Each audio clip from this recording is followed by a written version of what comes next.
Honored to be here with my colleague, Lindsey Graham. I want to personally. So I don't know how this movie ends, but here's what I'll predict.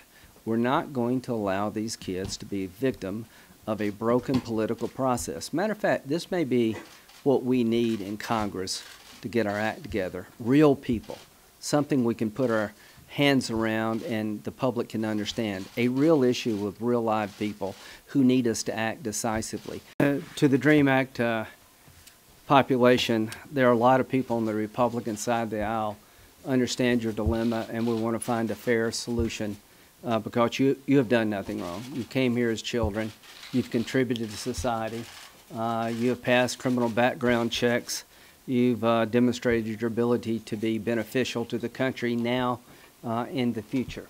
The only thing that stands between you and certainty in your life is the Congress. That cannot be that reassuring. So here's the deal. The Congress is going to have to up its game. As to the president, I think he was right to terminate DACA.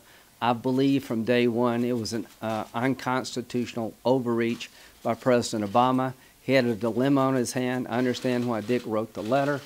I've tried to do my part to find comprehensive immigration reform, not only for the DREAM Act kids, but also for their parents.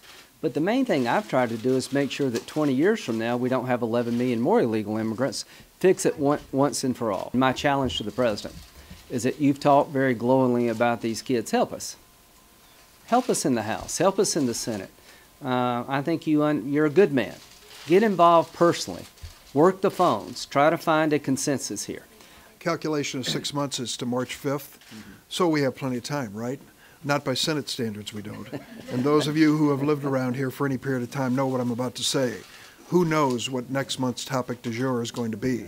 Is it going to be Kim Jong-un? Is it going to be Irma, Harvey? What's it going to be? Let's move and do it now. Yeah. That's why we think it's important to make the DREAM Act the law of the land now.